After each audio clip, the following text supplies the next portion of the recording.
conhecimento espetacular, um aprendizado. Hoje são grandes gestores e com potencial sempre de melhorar.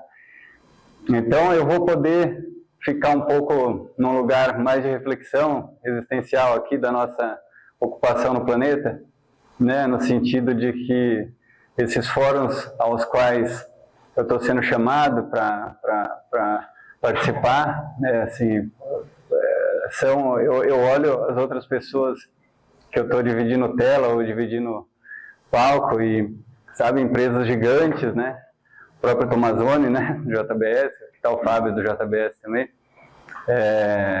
sabe, CEO de Bung, de Cargill, de tudo, e eu falo assim, a gente tem um tamanho, né, mas assim, perto dessas empresas é muito menor, sem dúvida.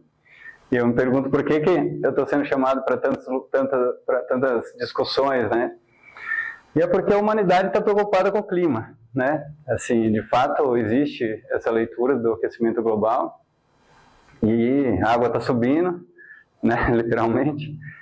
E as coisas estão mudando, a gente está enfrentando situações que nunca aconteceram. E então, a gente está procurando, a humanidade em si está procurando, de fato, maneiras de produzir bastante, porque precisa alimentar as pessoas, mas de maneira sustentável, né? De forma a não ter um balanço emissor, né? E a gente tem, né? A gente foi, ao longo do tempo, aprendendo, e como a gente mede muito, a gente tem essa prática, esse cacoete de gestor, de mensurar as coisas, de medir, e de testar muito, e assim a gente testa e aplica imediatamente o que dá certo. Isso vai fazendo a gente levantar nossa régua, né? A gente tem uma prática de todas as atividades, a gente tem um gráfico de potencial máximo, né? Então, para trazer para a realidade, né? Se a gente tem um acompanhamento da taxa de Prenhez, né? A gente tem lote de 35, tem lote de 78, a gente olha essas duas pontas, o nosso objetivo, nossa régua vai para 78, mas a gente vai destrinchar tudo o que aconteceu no meio do caminho para chegar nesse que foi tão bom e nesse que foi tão ruim, né? Então, essa prática de, sendo a própria referência, levantando a régua e buscando, né, de fato, os porquês desses resultados positivos e implementando ele no resto, né, dos lotes, no nosso manejo, criando POPs, né, procedimentos operacionais e organizando mesmo. Isso faz a gente subir degraus, né? E isso aplicado durante anos faz a gente enxergar cada vez, mas sobe um degrauzinho, enxerga um pouco mais longe, faz a gente ir ter uma velocidade de desenvolvimento boa, independente da velocidade do setor, né? Isso que foi acontecendo ao longo do tempo, e nós fomos procurando resultados, né, que é o objetivo, e encontramos a sustentabilidade. A verdade é que a gente tem consciência ambiental, a gente tem respeito pela natureza e tudo, mas a gente queria resultado econômico, que queremos, né? É importantíssimo, né, a base de tudo. Mas a gente foi encontrando práticas que foram deixando o sistema, o ecossistema melhor, e é disso que eu vou falar aqui um pouco para vocês. Por favor, Bettina. A respeito da ocupação do planeta, né, para a gente se refletir mesmo, né, um pouco.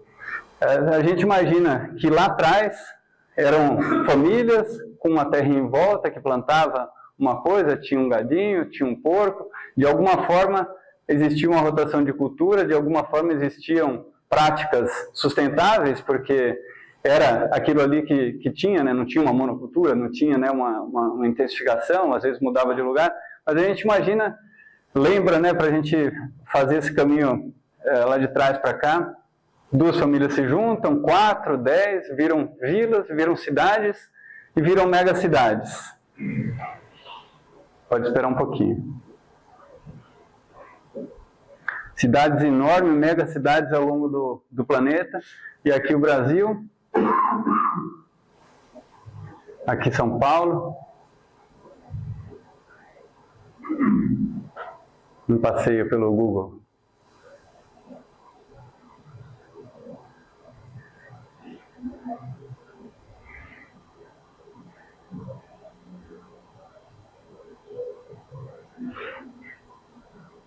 Podia ter uma musiquinha, né?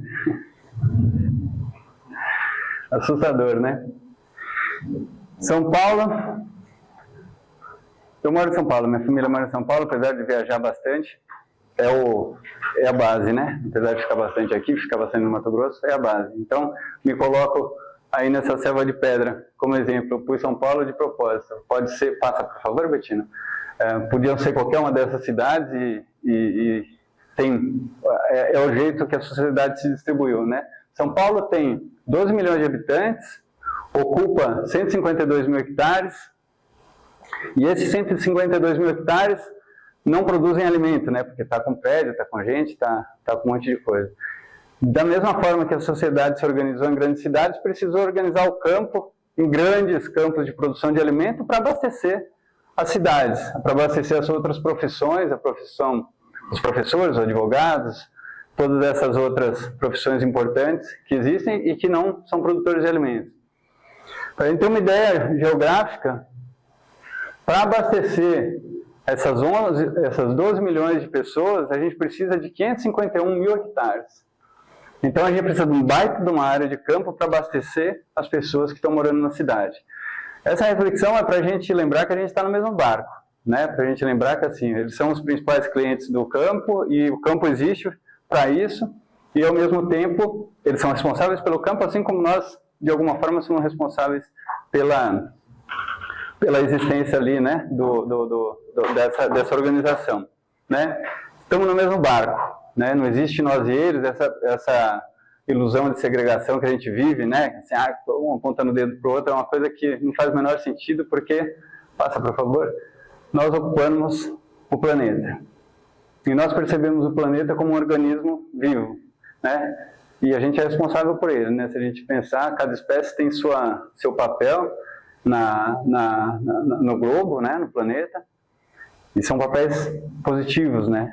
E a gente não pode concordar da gente estar tendo um papel negativo, certo?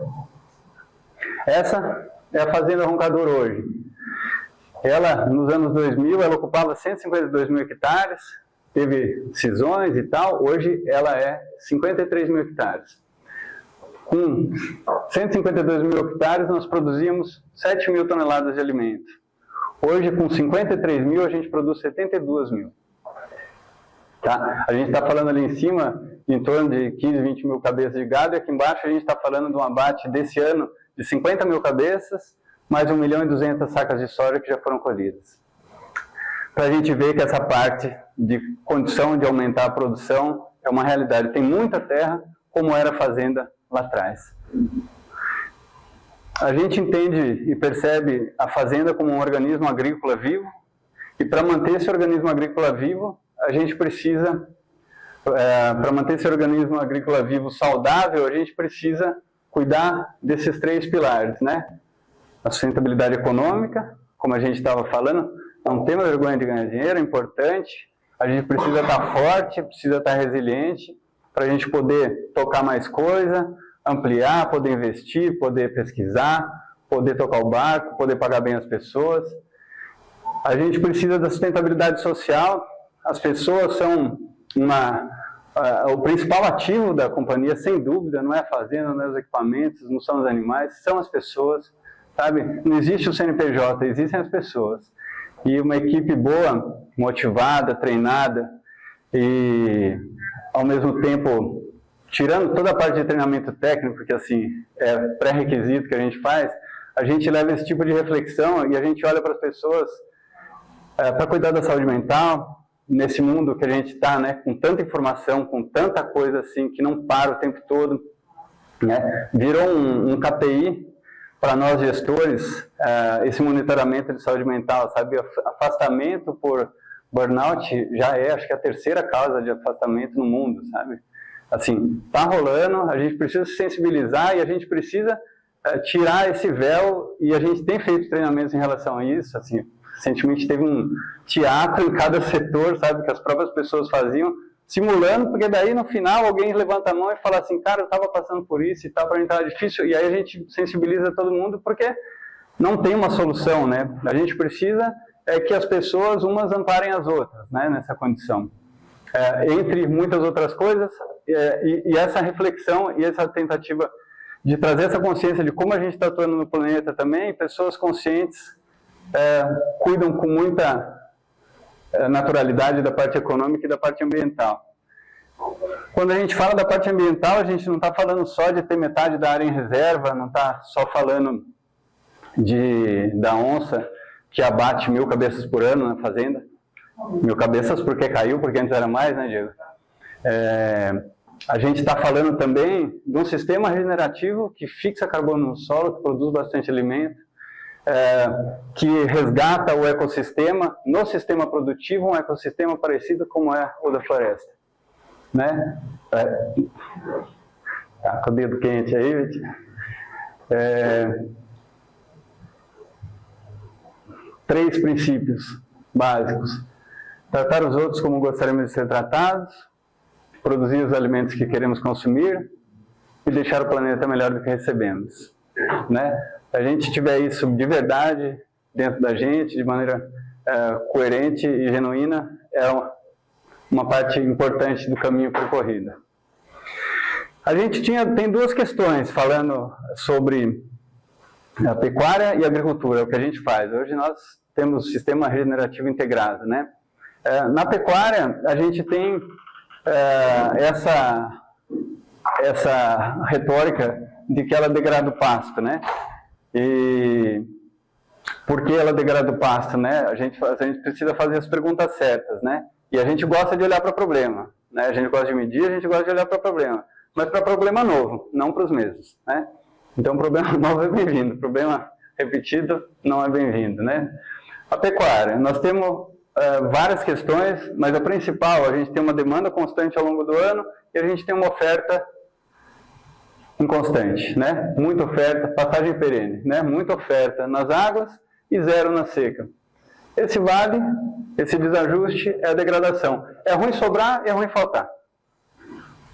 Nós fizemos um caminho gradual. Nós, em 2002, começamos a plantar milho aqui em Pinda. A gente já tinha uma situação aqui de uma pecuária mais intensificada do que tinha lá no Mato Grosso. Mas a gente começou a plantar o milho e éramos ruins de milho, né? Na época de agricultura. Sérgio me ensinou a ler as análises de solo, né, Sérgio? Muito tempo atrás. Muito obrigado. De lá para cá muita coisa aconteceu, né? Mas a gente plantou, colheu, colocamos gado na soca, né? O pecuarista não deixa a terra vazia, né? Colocamos gado na soca, como a gente media, fazia o ganho de peso trimestralmente. Claro que antes da gente colocar o gado aqui, a gente pesou, 3 meses depois, 836 gramas dia tinha dado. No meio da seca, o gado tinha engordado uma barbaridade. Numa época que, nessa época, uma parte do gado perdia peso, né, na seca. Inventamos. Descobrimos a integração lavoura-pecuária, né? Simples assim. Depois fomos aprimorando. Hoje nós vamos ver que é uma coisa bem mais sofisticada e mais eficiente. A gente fica com esse gapzinho, mas como a gente tem uma sobra aqui e uma sobra aqui, a gente guarda esse alimento que sobra nessa época e na forma de feno, de silagem, de uma snapper, de uma série de coisas, a gente usa aqui. Nesse caso da roncadora, a gente faz bola de feno. A gente, ano passado, fez 33 mil bolas, né, Diego? Então, passa, por favor. Então, a pecuária começa por uma intensificação, isso é uma realidade de hoje, lá do Mato Grosso, de uma parte da fazenda que a gente super intensificou. Então, todos esses piquetes aqui são áreas de suplementação a pasto, que a gente chama de SUP, né? E aqui dentro tem um confinamento. Nas áreas de SUP, a gente tem uma lotação média de 10 unidades de animal por hectare, ou seja, 16 cabeças por hectare nessas áreas. Está sendo suplementado, né, concentrado no coxo, capim no pasto. Mas se a gente olha ali em cima, olha, a gente tem 1.746 hectares e a gente tem 40 mil cabeças. Essa pecuária que a gente faz, não existe, não tem uma terra. A nossa pecuária não tem uma terra mais fraca do que a terra da agricultura, né? O nível de fertilidade das áreas de pecuária tem que ser tão bons quanto das áreas de agricultura, porque assim, eles produzem tanto quanto, ou mais, dependendo da situação, né? Um hectare desse está produzindo muita coisa. E assim, a consciência, né? Onde tira e não põe, acaba, né? Essa ideia de formou lá, vamos colocando boi e vai para sempre, cara, não é assim, né? A gente, nos anos 2000, a gente estava com 80% da fazenda degradada, né, no Mato Grosso. E foi duro fazer esse retorno à produtividade, né? Porque era baseado... Tem muito mérito, foi tudo feito, né? A vida é um aprendizado, mas né, era um modelo de pecuária de ciclo completo, em que tinha já por base que a terra ia estragar. Então, assim, a cada 10 anos, todo ano, reformava-se 10% da área.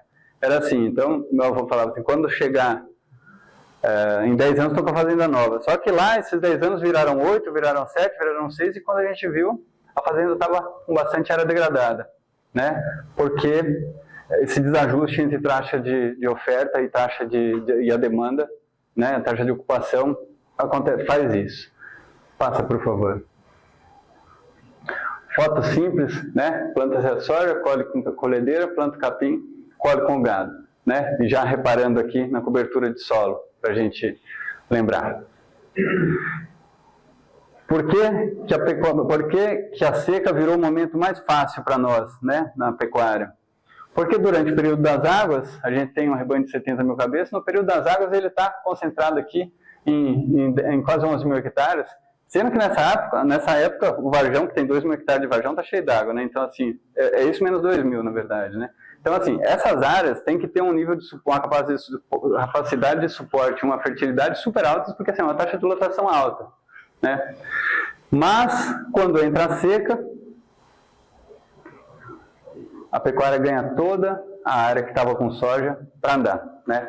E nessas áreas a gente está numa condição de fertilidade espetacular. A soja, vou falar de todos os benefícios, né? Mas a soja fixou nitrogênio biologicamente, uma série de coisas, são terras super corrigidas, com potencial. A hora que bate água no chão, o capim vem preto, vocês vão ver fotos daqui a pouquinho.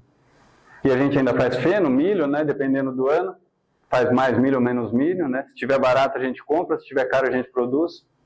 E tocamos assim o barco. Depois, todas essas áreas ainda vão para a pecuária, né? Porque você colhe o milho e bota o gado, colhe o feno e bota o gado. Essa é a rongadora. Passa, por favor. Essa é a mantiqueira, a São Pedro da Mantiqueira, aqui em Pinda. Tá? Outubro, setembro, a condição é essa. Esse é o mapa desse ano. Esse ano, a gente planta esse resto aqui, vai para 1.200 hectares de soja. A colheita desse ano foi de quase 1.000. Outubro a fevereiro, a gente está desse jeito. Antigamente, a fazenda era toda de pecuária. Nós começamos a jornada ali em 2002. Passa, por favor. Fevereiro a junho, safrinha. Isso aqui é uma área de suplementação a pasto, essa azul. Então, soja, milho, sorgo, nas áreas que estão azul, que estão amarelas ali, passa, por favor. E aí depois, toda a área com a pecuária, né? Passa, por favor. Para a gente visualizar, fotos que eu tiro andando com meus moleques domingão, né, Tom? Pode, por favor. Com duas coisas, falando aí. Uhum. A INP, você acha que é para todo tamanho de propriedade? Quem trabalha com arrendamento, por exemplo, ou quem tem a sua terra própria? Uhum. Essa é uma pergunta. E a segunda é sobre a soja. Uhum. Vocês plantam aqui em Pinda também. Uhum. Eu já ouvi gente falando que, logisticamente, ela não se torna tão interessante para o vale. Talvez por fato de se estar no Mato Grosso. Mas por que, logisticamente? Estamos do lado do porto, na verdade é melhor do que no Mato Grosso, né? Então, pelo que eu falo, não tenho experiência, né? Uhum. Não, tranquilo, estou só respondendo. Mas é algo que... Não, ela é interessante. Aqui tem desafios diferentes do que tem lá, né? Aqui a gente tem uma condição, todo mundo conhece bem, né? Todo mundo, a maioria. Então, aqui a gente tem um problema de encharcar demais e algumas dificuldades operacionais nesse aspecto, que assim, o desafio aqui é drenar, né? Mas em relação a drenar, colocar matéria orgânica no solo, né? Porque é aquele nosso solo que morde a botina, né? Quando está encharcado. Mas então a integração agropecuária ajuda muito na soja daqui, porque a gente consegue ir colocando matéria orgânica no solo e esse solo vai ficando mais grumoso, né? Menos esse argilão que a gente que ele é. Assim, você imagina esse solo que a gente está acostumado com bastante raiz. Você vai ver uma foto de raiz aqui, você vai entender o que eu estou falando. Assim, a gente consegue colocar muita raiz e à medida que você vai colocando matéria orgânica, esse solo vai se transformando e vai se transformando e aumentando bastante o potencial. Em relação à logística, cara, adubo vem do Porto, chega em Santos, a soja vai para Santos, sabe? A gente está numa logística teoricamente melhor, né? Eu acho assim, o que não tem aqui é infraestrutura de trade, né? De comprar para você poder mandar. A dificuldade vai ser armazenamento, principalmente porque é um investimento alto, né? Então teria a questão do tamanho, da dimensão que você me perguntou. Eu acho assim, tem tamanho de máquina para toda a propriedade, né? Agora, essa parte de armazenamento, tem Querência lá no Mato Grosso, acho que tem 7, quantos armazéns tem lá, Matheus? Uns 10 armazéns gigantes, né? Tem Boom, Cargill, ODM, a Marge, assim, cara, um atrás do outro. Então, assim, você colheu, você pode mandar. A gente tem capacidade de armazenagem de 50%. 50%, né? Agora é ótimo que eu possa ir utilizando a minha equipe. Mas se apertar, ou se a gente aumentar, a gente pode colher e mandar direto para a cidade, que eles têm capacidade de engolir, né? Aqui você teria essa questão, acho que essa é uma questão importante, né? Porque tem que ter secador e soja. A soja é diferente do milho, né? A soja, assim, cara, às vezes você vai o período inteiro bem assim, chega na colheita, se você tiver algum problema na colheita, de um potencial de 70, você perde 20 sacos assim em 2 semanas, se você não conseguir colher, né? Se não tiver capacidade operacional. Ela precisa de um dimensionamento operacional bem sério, né? Acho que o desafio é mais esse, tanto na parte de logística para armazém, para secagem, e colheita e secagem. Acho que a produção não é tanto. E a venda, ela paga mais do que paga no Mato Grosso, porque está do lado. Obrigado. De nada. Então, soja em outubro, soja em janeiro, encerrando o ciclo. Milho plantado em fevereiro, já junto com o capim. Colhemos para silagem esse ano aqui, o capim já está embaixo desse jeito. E no meio da seca, pode passar, por favor, em julho, tem essa condição aqui. Parece que choveu, parece que a gente está no verão, né? O gado entra e fica até setembro. Nessa situação aí, a gente tirou, aí é uma foto lá do Mato Grosso, a dimensão maior, né? O gado sai, dá uma rebrotinha, a gente desseca e começa o ciclo de novo. Certo? Essa soja do cedo que a gente faz 3 safras. A soja mais tardia um pouquinho, tardia não, né? Tudo é ciclo curto, mas a soja que planta um pouquinho mais tarde, a gente entra direto com o capim, né? Então, quando ela entra no R7, a gente joga capim de avião, Mato Grosso de avião, aqui de drone. Aqui a gente está usando drone pra caramba, especialmente porque é muito molhado, né? O pulverizador estraga demais, assim, a gente está usando drone para aplicação. Tem áreas que a gente fez só com drone, só usando o pulverizador para dessecar. Então, assim, drone é uma tecnologia para a gente olhar aqui para a nossa realidade do Vale. E é legal, funcionou, está funcionando. A gente pretende, na linha do tempo, fazer todas as operações pós-dessecação não dá, mas pós-dessecação, fazer tudo de drone. Estamos, inclusive, comprando um para nós. A pergunta dele, aproveitando, você acha que é um tamanho mínimo no Vale, essa área do cara, em termos de IRB, área mínima, sei lá, 100 hectares, você viu alguma questão fiscal? Um módulo, né? É um módulo. Eu acho que tem que ter um dimensionamento assim, de equipamento. Acho que a gente precisa pensar mais em função do equipamento do que assim. Você pode plantar uma área grande, são muitas áreas pequenas juntas, né? Mas eu acho que precisa ter um plano de negócio mesmo olhando para equipamento, porque o equipamento tem capacidade de plantar 300 hectares. Aí você vai comprar um equipamento desse, para plantar 50, você vai ter um investimento um pouco desajustado com o que isso vai gerar para você, né? Então, às vezes, juntar 2, 3 e fazer assim, vamos comprar uma plantadeira, um trator e tal, para operar, né? Ver quanto que planta o trator. A colhedeira, então, é a pior coisa do mundo, porque você usa 1 mês por ano e fica aquele trambolho, assim. No Mato Grosso, a gente tem muita facilidade de terceirização na colheita. Aqui, ano passado, na Sucemunca, a gente recolheu uns 10 hectares. Aqui em Pinos, essas fotos eram de pinda, era daqui. Decume, rosiziense. A maioria é rosiziense que a gente usa aqui. Lá no Mato Grosso a gente fez também bastante rosiziense, a gente fez já um tanto bom de Mombaça. Esse ano a gente fez o Miyagi, que é uma evolução do Mombaça praticamente, né?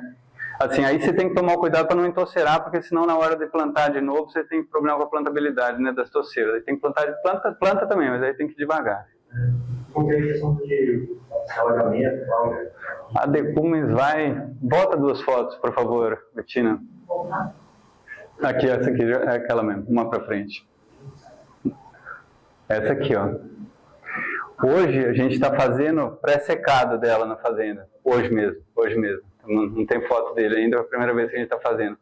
Aí, que a gente identificou, uma coisa que a gente tem que ter atenção, assim, existe uma ineficiência no pastejo do animal, sim, mas é absurdo, a gente não mede, mas, cara, você perde 70% do capim que você produz, sabe? Quando você entra numa área dessa,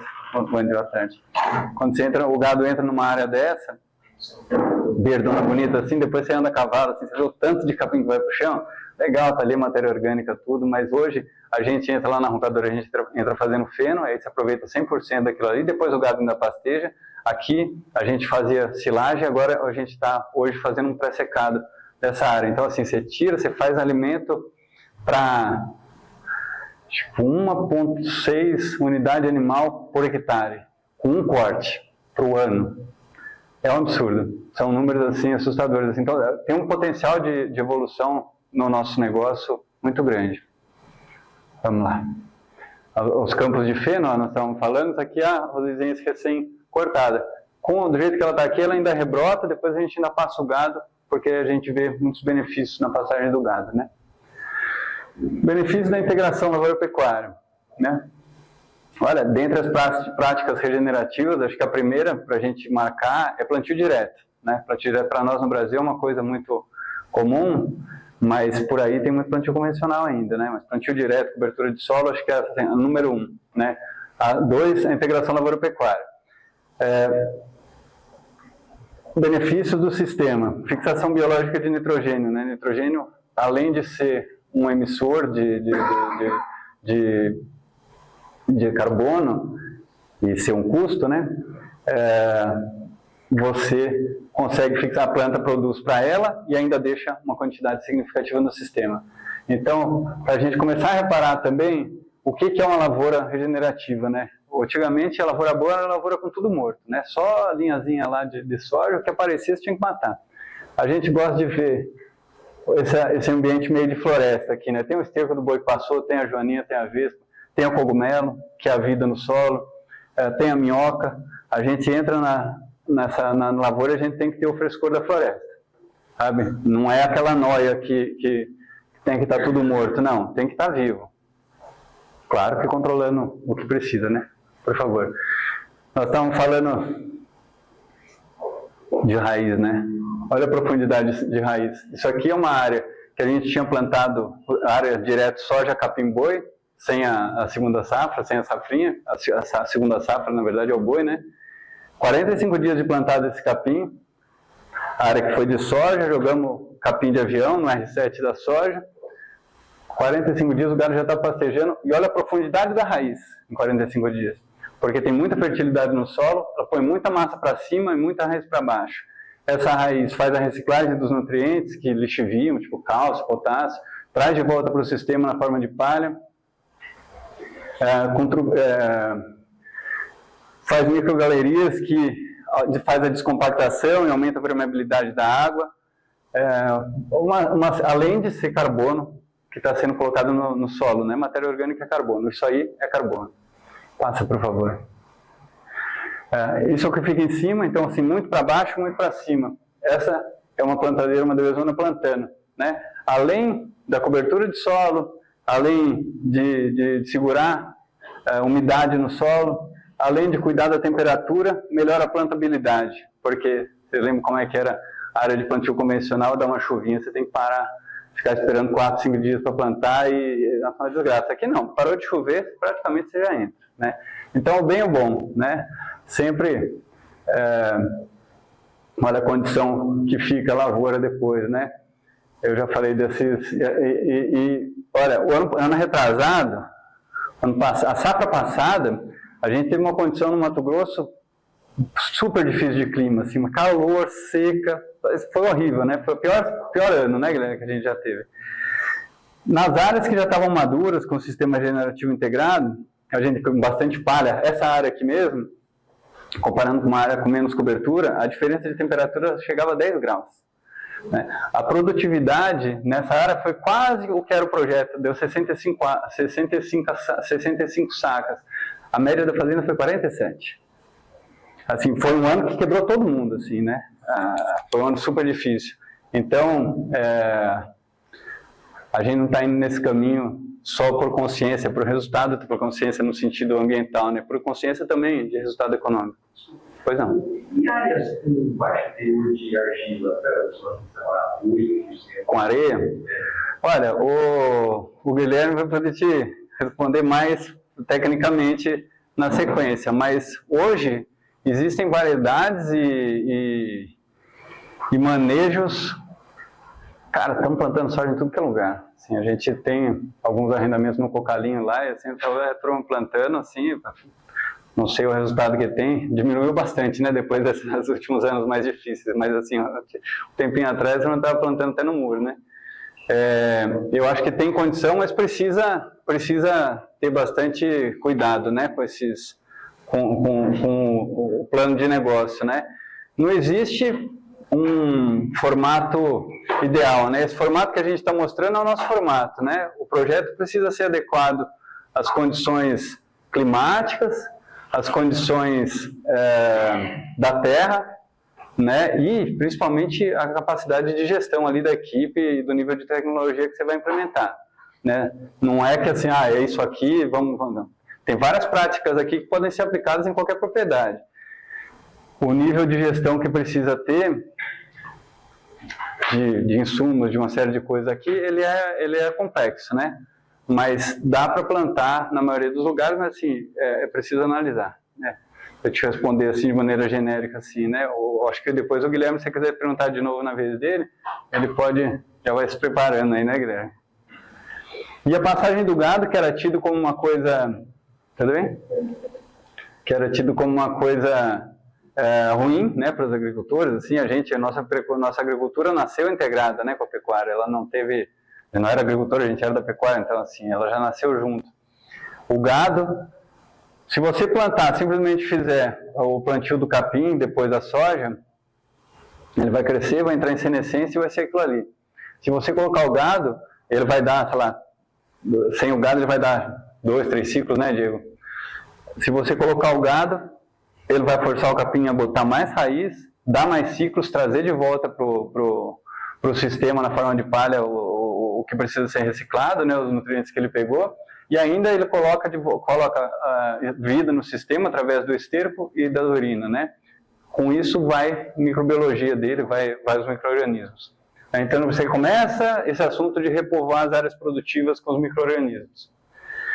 O que tem na floresta é o que no solo da floresta, é o que tem na bucha do boi, é o que tem no nosso também. A gente é um mini universo, né?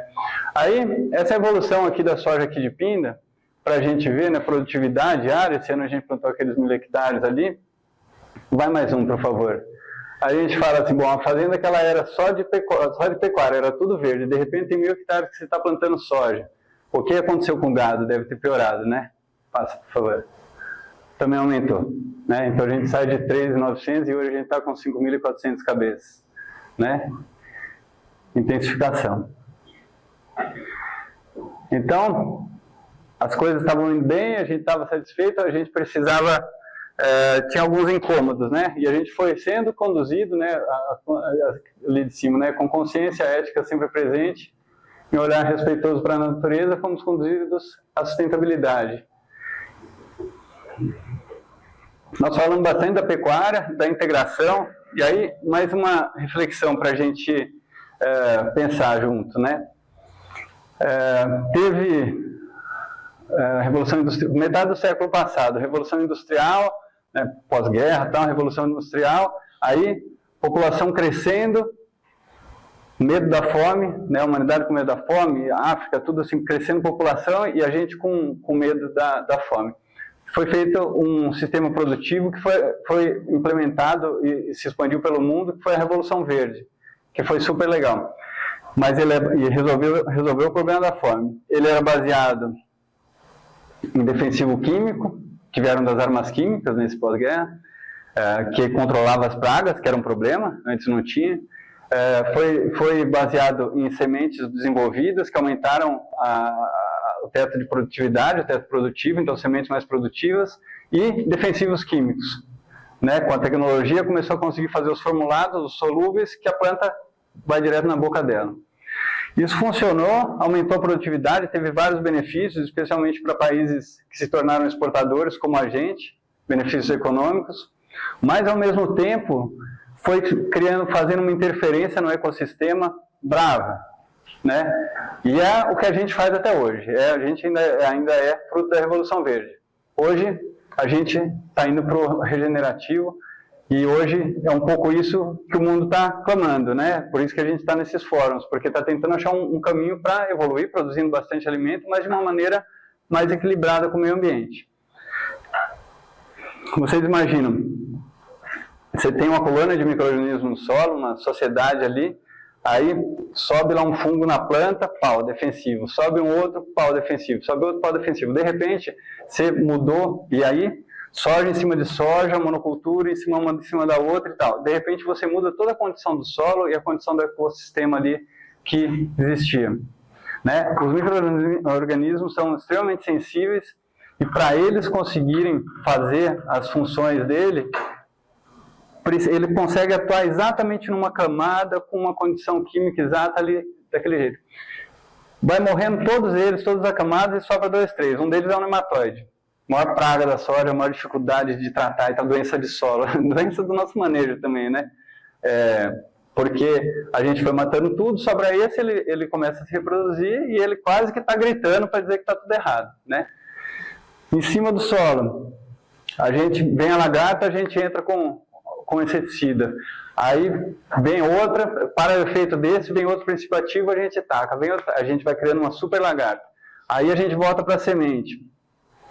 Alegria quando apareceu o Wildiger, né? O BT, né? O milho transgênico do Wildiger, que assim, putz, de repente não tinha mais aquela loucura, aquela gente era acostumada a ver milho comido de lagarta, de repente veio aquele milho, comia um pouquinho, ela já morria.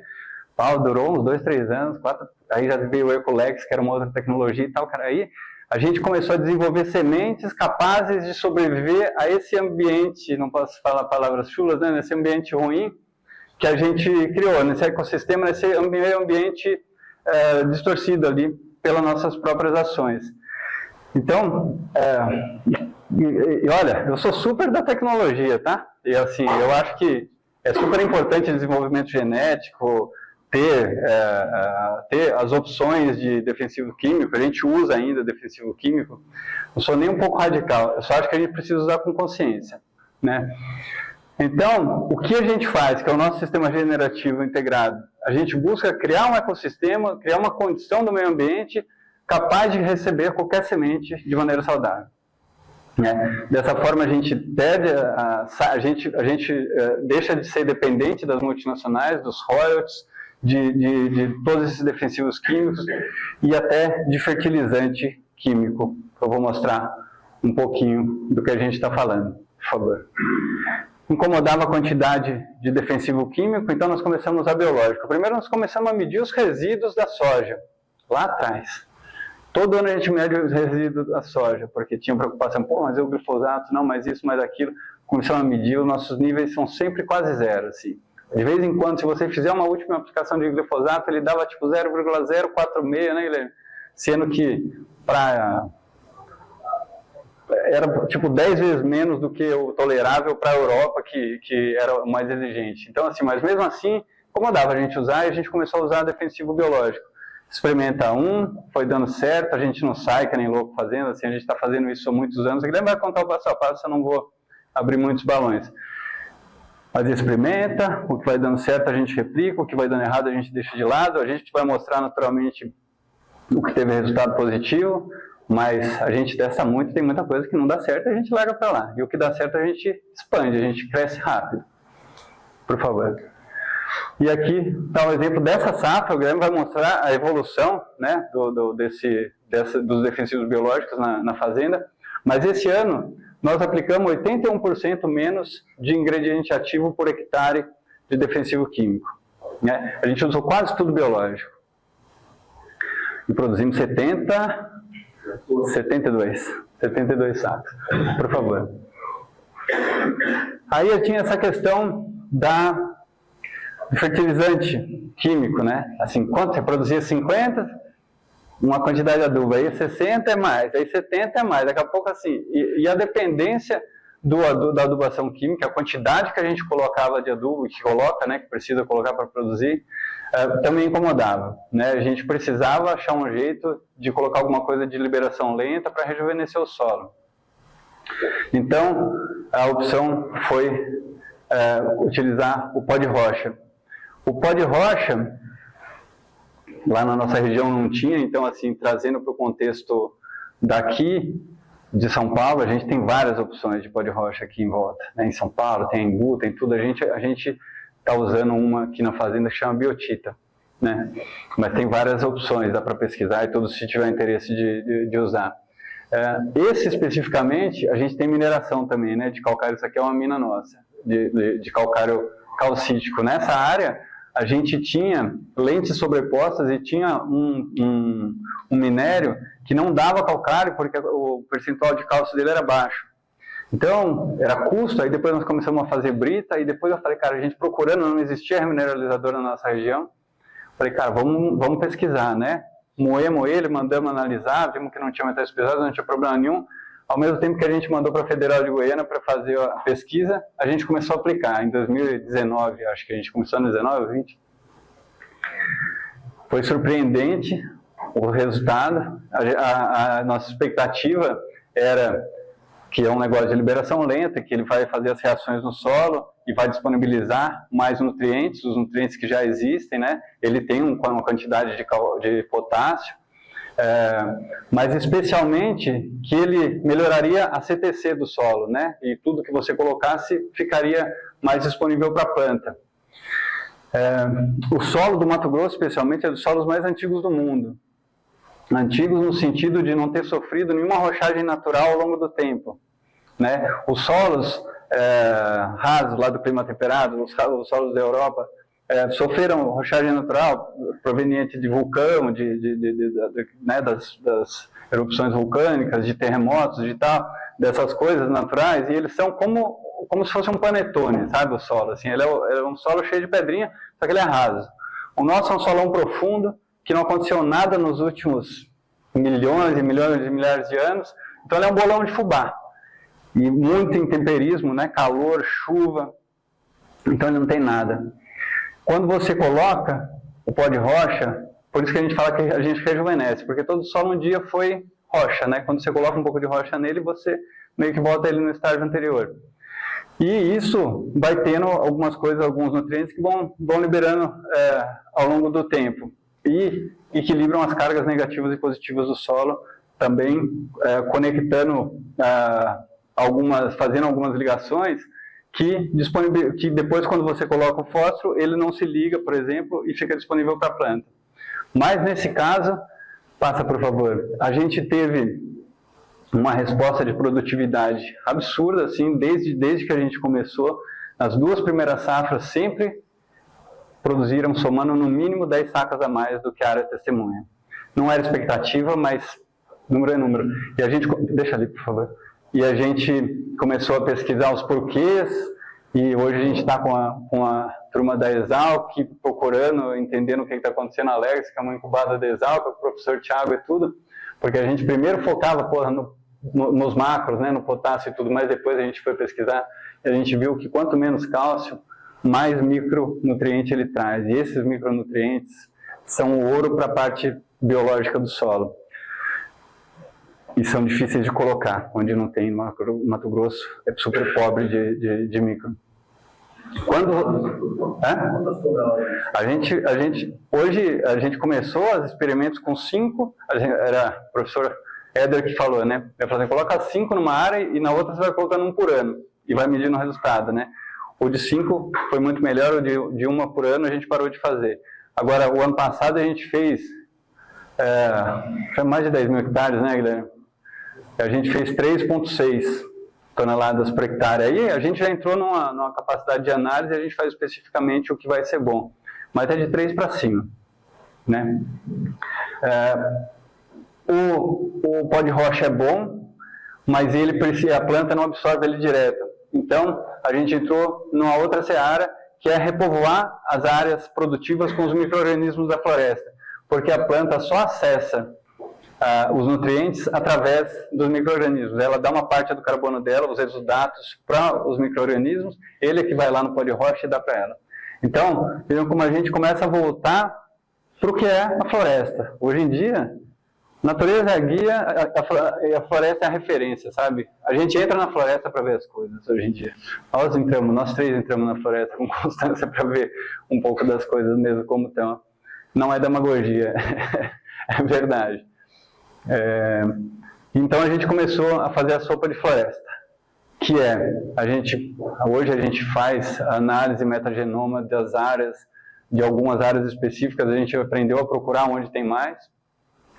A gente leva para esses compostos nessas áreas, parece uma horta de micro-organismo, né? Uma horta de vida, para eles se reproduzirem. Esse é o estágio reprodutivo, os cogumelos. A gente fica cuidando de temperatura, a gente coloca comida para ele, né? Que é silagem, um substrato, um esterco, uma série de coisas. A gente faz uma criação de micro-organismo. Depois que está pronto, que a temperatura, fica cuidando da temperatura, revolvendo e tal, molhando um pouquinho, tem uma receitinha, né? Depois ele vai para os tanques de multiplicação com cheiro tipo de cerveja, sabe, de fermentação. E essa é a cauda do nosso pulverizador. Mesmo às vezes quando a gente vai aplicar químico, a gente aplica com essa cauda. Então nosso pulverizador leva a vida. A gente vem repovoando as áreas produtivas com os micro-organismos da floresta há vários anos. Por favor. Não basta só isso, né? Para ele sobreviver, você tem que ter cobertura de solo, você tem que ter todas as outras ações que a gente estava falando, né?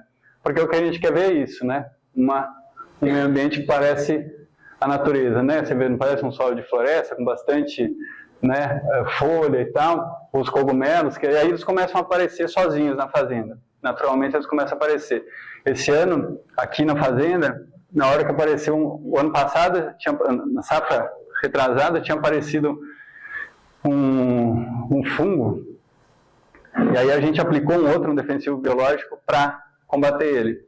Esse ano o MIP identificou que ele apareceu de novo, só que o inimigo natural já apareceu sozinho, assim, é coisa que deixa a gente mais feliz, né? Esse suco que você faz separado para as diferenças aqui, ou você faz só em uma e outra? Em cada uma. São com a terra local, terra da mata local, né? Eventualmente você pode levar de uma, se tiver algumas coisas que você quer levar de uma para outra, eventualmente você pode fazer, mas normalmente o que você precisa você tem em casa. E o confinamento, né? Que era um problema, os dejetos do confinamento, né? Inspeção sanitária e tal, o que faz com esse esterco e tudo. E a limonada, né? Passa, por favor. Começamos a coletar, hoje a gente tem capacidade de adubar 5 mil hectares por ano com adubo, a gente planta 20, né, aproximadamente. Então, no começo eu falei, a gente quase que fazia agricultura para poder colocar os bois, né, porque a gente era ruim de milho e bom de boi. Hoje a gente quase que quer fazer mais boi, o Guilherme fala assim, pô, precisa fazer mais adubo, aumenta a quantidade de boi aí, né, Guilherme é da agricultura. Então, assim, hoje a gente quer fazer mais boi para poder ter mais esterco, porque o resultado do esterco é espetacular também. A gente dá comida para os micro-organismos na palha da soja, a palha do capim, a palha do milho, né, que a variedade é importante também pela sucessão de culturas, depois a gente coloca o esterco. Então você tem uma condição muito saudável. E hoje a gente industrializou, né? Virou uma fábrica de esterco mesmo que a gente toca e vai aumentando. Os projetos novos que estão nascendo, a gente acabou de fazer o batismo do projeto de pivô que a gente fez ontem, que ficou pronto ontem, a gente inaugurou, né? Ela estava lá na fazenda, cheguei ontem à noite aqui. Ligamos, tal, chamamos, todo mundo toma banho de pivô para inaugurar, né? Falamos, é 1.000 hectares de pivô. Ele está nascendo junto com um projeto de supercria que vai ficar esses pivôs fazendo comida para essas vacas e essas vacas fazendo esterco para esses pivôs. Então, assim, a pecuária nossa, ela virou super competitiva em área de potencial produtivo de soja altíssimo, sabe? Estamos conseguindo salvar a cria, né? Eu me perguntava o que vai acontecer com a cria, quem que vai criar daqui a pouco, né, bezerro? Porque vai sendo empurrado, por favor. Gráfico de evolução do gás de efeito estufa, né, do balanço de gás de efeito estufa e da produção de alimento. Esse é de 2007 a 2020, porque era quando a fazenda estava inteira. Depois eu vou mostrar o de Pinda, que é do ano passado, ou daqui da nossa área. Então, gráfico de esperança, né, para a humanidade. Então, sai de uma produção de 9.000 toneladas de alimento para 160.000. Você sai de uma emissão em 2007 de 17.000 toneladas de CO2 equivalente para uma fixação, uma remoção de 231.000 toneladas. Por isso que a turma está chamando a gente para conversar e quer vir ver as coisas, né? A gente está medindo e está dando certo, né?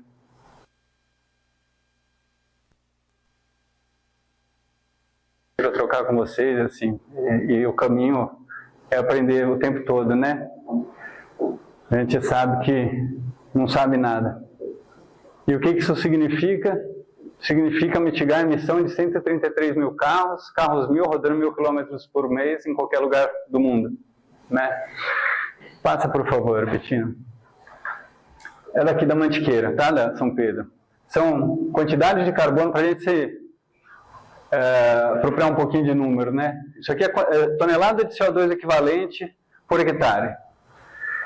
A média das áreas produtivas, em 2022, era 223 toneladas de CO2 equivalente, e a floresta tem 375. Só para a gente saber. Passa, por favor. 2024, a média de quantidade de CO2 equivalente por hectare, bota um, por favor. Bota. Passou de 223 para, por favor, 266. Dividido por 2, vai ser quase 21 toneladas de aumento por ano. Vai mais um, por favor. Explicando bem a continha o que é um balanço de gás de efeito estufa. A gente acha que é uma coisa muito complexa, né? Aqui são as emissões. Então, emissão de óleo diesel, de energia elétrica, queima de lenha no secador. Todas essas queimas normais têm nitrogênio. Se você colocar nitrogênio, uma parte dele volatiza, então é considerado também o próprio calcário quando você coloca no solo. Então, assim, tudo que se fez, que emite na fazenda, emitiu quase 7.000 toneladas. 20 toneladas a mais por ano, certo? Que foi a continha que nós fizemos. Vezes 2.600 hectares de área produtiva. 54.000 toneladas de CO2 equivalente. Olha o nosso balanço. Aqui, em Pinda. Emitimos 7 e fixamos 54 no solo.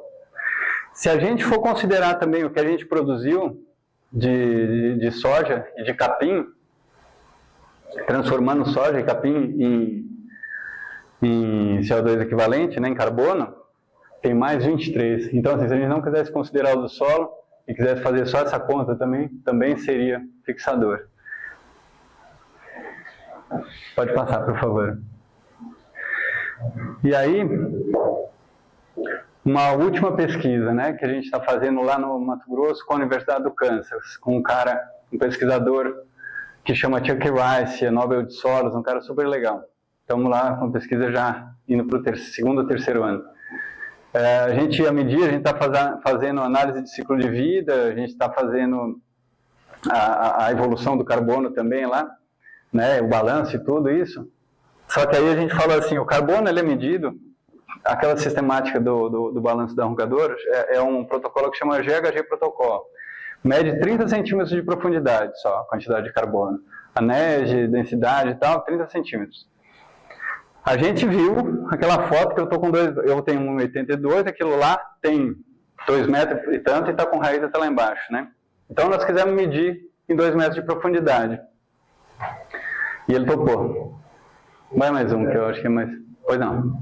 Como que é feita essa compensação? É no estamento? Não, cara. É no sistema produtivo, é no solo. No solo da área produtiva. Você está produzindo bastante, como a gente vai colocando mais matéria orgânica no solo, mais ele vai ficando adensado de matéria orgânica, na verdade, assim, e menos compactado, você vai botando como se fosse colocar palha para dentro. A matéria orgânica é carbono, você está aumentando a quantidade de carbono e ele está descendo. A gente faz as trincheiras todo ano, o solo está pretejando de cima para baixo. E ninguém sabe até onde vai. Nem os pesquisadores sabem, só que a gente entra dentro da Terra todo ano. Tem um monte de foto da evolução disso. Assim, a gente entra, a gente vê, a gente não acha que vai parar. Qual que é a proporção hoje de fazenda, por exemplo, no Brasil, trabalhando dessa forma? Porque, assim, vocês são uma referência. Mas qual que é o gap que a gente tem em ser, de fato, um país sustentável, no geral? Quantas pessoas podem fazer e conseguem fazer isso? Eu não tenho as respostas, né? Mas eu acho, em números e tal, desse jeito, mas eu acho que em relação aos outros países, a gente é o que mais aplica defensivo biológico, a gente é o único país que faz plantio direto em todas as áreas e a gente tem um potencial de aumento de produção com altas produtividades, com um nível tecnológico e assertividade assim, totalmente fora do comum.